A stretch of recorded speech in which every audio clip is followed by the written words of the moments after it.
ദൈവത്തിൻ്റെ അതിപരിശുദ്ധമായ നാമം വാഴ്ത്തപ്പെടുമാറാകട്ടെ. വീണ്ടും ഒരു പ്രഭാതത്തിൽ കർത്താവിൻ്റെ പാദപീഠത്തിലേക്ക് ഒരുമിച്ച് കടന്നു വരുവാൻ സർവശക്തനായ ദൈവം ഒരുക്കിയ വലിയ കൃപകൾക്കായി കർത്താവിന് സ്തോത്രം ചെയ്യുന്നു. ഇന്ന് പകൽക്കാലം എന്നെ കേൾക്കുന്ന എല്ലാ അഭിഷക്തന്മാർക്കും കർത്താവിൻ്റെ നാമത്തിൽ സ്നേഹ വന്ദനത്തെ അറിയിക്കുന്നു. പ്രത്യേകാൽ യൂട്യൂബ് ചാനൽ വഴി ലോകരാജ്യങ്ങളിലിരുന്ന് സന്ദേശം കേൾക്കുന്ന എല്ലാ അഭിഷക്തന്മാർക്കും കർത്താവിൻ്റെ നാമത്തിലുള്ള സ്നേഹ വന്ദനത്തെ അറിയിക്കുന്നു. കർത്താവ് നിങ്ങളെല്ലാവരെയും ധാരാളമായി അനുഗ്രഹിക്കട്ടെ. അല്പനിമിഷം ഈ പ്രഭാതത്തിൽ ധ്യാനിപ്പാൻ 119-ാമത്തെ സങ്കീർത്തനത്തിലേക്ക് നമ്മൾ പ്രവേശിക്കുമ്പോൾ 119-ാമത്തെ സങ്കീർത്തനം അതിൻ്റെ 143-ാമത്തെ വാക്യത്തിലേക്ക് വരുന്നു. 119-ാം സങ്കീർത്തനം അതിൻ്റെ 143-ാമത്തെ വാക്യത്തിലേക്ക് വരുന്നു. അവിടെ ഇങ്ങനെ വായിക്കുന്നു: കഷ്ടവും സങ്കടവും എന്നെ പിടിച്ചിരിക്കുന്നു, എങ്കിലും നിന്റെ കൽപ്പനകൾ എൻ്റെ പ്രമോദമാകുന്നു. Praise the Lord. വളരെ പ്രാർത്ഥനയോടെ നമുക്കായിരിക്കാം. നമുക്കറിയാം 119-ാം സങ്കീർത്തനം ആമേൻ ദാവീദിൻ്റെ സങ്കീർത്തനമാണ്. അപ്പോൾ തന്നെ വ്യത്യസ്തമായ തലങ്ങളിൽ ഈ സങ്കീർത്തനത്തെ ആമേൻ എഴുതിയിരിക്കുമ്പോൾ സ്തോത്രം, ഇതിനകത്തളങ്ങളിൽ ആമേൻ നിലനിൽക്കുന്ന അല്ലെങ്കിൽ ഇതിനകത്തളങ്ങളിൽ നിൽക്കുന്ന ദൈവനീതി എന്ന് പറയുന്നത് ദാവീദ് ദൈവസന്നിധിയിൽ സമർപ്പിച്ചു കൊടുക്കുന്ന ഓരോ സമർപ്പണത്തിൻ്റെ വാക്കുകളും താൻ അനുഭവിക്കുന്ന ചില വേദനകളും താൻ അനുഭവിക്കുന്ന ചില കഷ്ടതകളും താൻ അനുഭവിക്കുന്ന ചില സങ്കടങ്ങളും ആമേൻ ഈ പുസ്തകത്തിനകത്ത് നിറഞ്ഞു നിൽക്കുകയാണ്. സ്തോത്രം. വായിച്ച് കണ്ടില്ലേ? കഷ്ടവും സങ്കടവും എന്നെ പറ്റിയിരിക്കുന്നു. സ്തോത്രം. ഇല്ലെങ്കിൽ എന്നെ പിടിച്ചിരിക്കുന്നു. സ്തോത്രം. അപ്പോൾ ഈ പറ്റിയിരിക്കുന്നത് പോലെ അല്ലെങ്കിൽ പിടിച്ചിരിക്കുന്നത് പോലെ സ്തോത്രം, ഈ സങ്കീർത്തനത്തിനകത്തളങ്ങളിൽ ചില മനുഷ്യൻ്റെ ജീവിതത്തിൽ പിടിച്ചിരിക്കുക, പോകാതെ കഷ്ടം, സങ്കടം, ചില വേദനകൾ.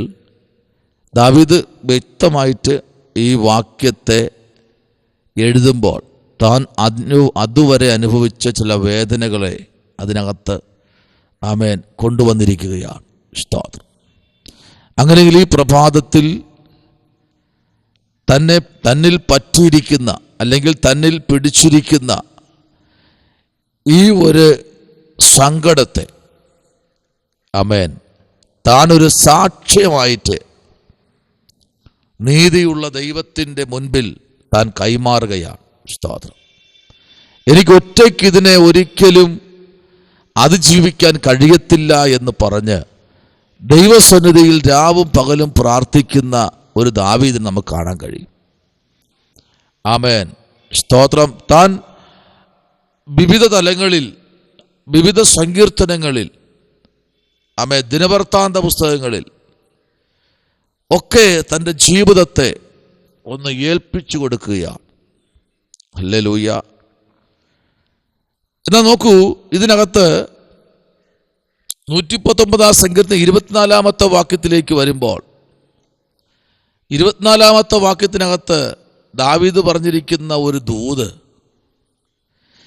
നിന്റെ സാക്ഷ്യങ്ങൾ എൻ്റെ പ്രമോദവും എൻ്റെ ആലോചനക്കാരനും ആകുന്നു. അപ്പോൾ ഒരു ദൈവപൈതന്റെ ജീവിതത്തിനകത്ത് ദൈവം വച്ചിരിക്കുന്ന ചില നിയോഗങ്ങൾ, സ്തോത്രം,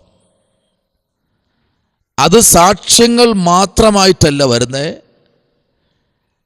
ആമേൻ. അത് കഷ്ടമായിട്ടും വരും, സങ്കടമായിട്ടും വരും. ആമേൻ. സങ്കീർത്തനങ്ങളിൽ വളരെ വ്യക്തമായിട്ട് ദാവീദ് എഴുതിയിരിക്കുക. സ്തോത്രം. എൻ്റെ ജീവിതത്തിനകത്ത് അടുത്തം പറയുകയാണ്, എൻ്റെ അരിഷ്ടത കണ്ടോ. അപ്പോൾ താൻ എന്ത് ചെയ്യുന്നു? അടുത്ത് പറയുന്നു, താൻ അരിഷ്ടതയിൽ കൂടെ കടന്നു പോവുക. അടുത്ത് പറയുന്നത് ദുഷ്ടതയെ പിന്തുടരുന്നവർ. അപ്പോൾ ഈ ഒരു ആത്മീകന് നേരെ അല്ലെങ്കിൽ പ്രാർത്ഥിക്കുന്ന മനുഷ്യന് നേരെ ദുഷ്ടന്മാരുടെ വലിയൊരു കൂട്ടം തന്നെ ഉണ്ട്. അതാണ് ദാവീദ് സങ്കീർത്തനം എഴുതി തുടങ്ങുമ്പോഴേ പറയുന്നത്. എന്താണ്? ദുഷ്ടന്മാരുടെ ആലോചന പ്രകാരം നടക്കാതെയും. അപ്പോൾ ദുഷ്ടൻ എപ്പോഴും ഒരാലോചനക്കാരനായി ഒരാത്മീകനെ തകർക്കുവാൻ, ഒരാത്മീക ജീവിതത്തെ നയിക്കുന്ന ഒരു വ്യക്തിയെ തകർത്ത് കളയുന്നത് വരെ ദുഷ്ടൻ പിറകെ നടക്കും. സ്തോത്രം. അങ്ങനെയെങ്കിൽ ഈ പ്രഭാതത്തിൽ നമ്മുടെ ജീവിതത്തിനകത്ത് ഈ മെയ് മാസം 18-ാമത്തെ ദിവസം പരിശുദ്ധാത്മാവിൻ്റെ നിയോഗത്തിനകത്തളങ്ങളിൽ ദൈവം നമ്മെ കൊണ്ടുവരേണ്ടതിന്, കർത്താവേ എന്നെ നീ സഹായിക്കണമേ എന്ന് പറഞ്ഞ് ദൈവസന്നിധിയിൽ നെടുമ്പാടെ വീഴുവാൻ നമുക്ക് തയ്യാറാകാം. ആമേൻ. മാത്രമല്ല, ദുഷ്ടന്മാരും അവന് വിരോധമായി എണീറ്റു. ആമേൻ. പ്രമുഖന്മാരും അവന് വിരോധമായി എണീറ്റ് അവര് സംസാരിക്കുകയാണ്. ആമേൻ.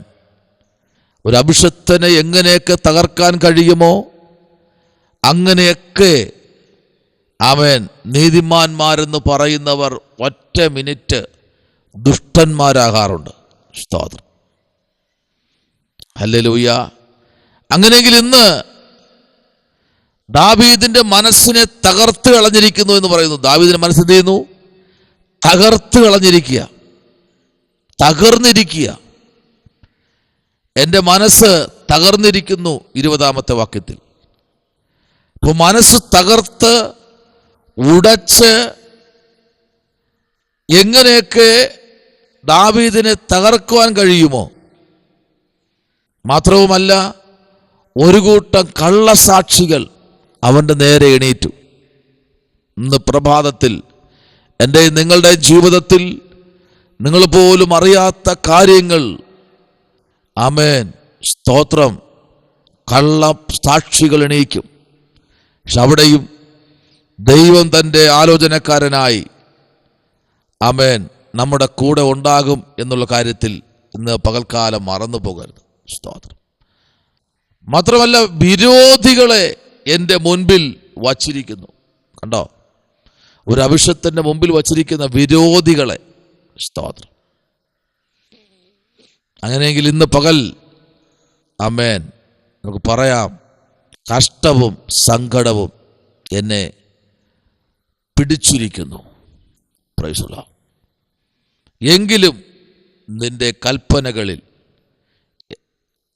എൻ്റെ പ്രമോദമാകുന്നു. കർത്താവിലേക്ക് നമുക്ക് ഏൽപ്പിക്കാം. ഈ പ്രഭാതത്തിൽ നമുക്ക് പ്രാർത്ഥിക്കാം.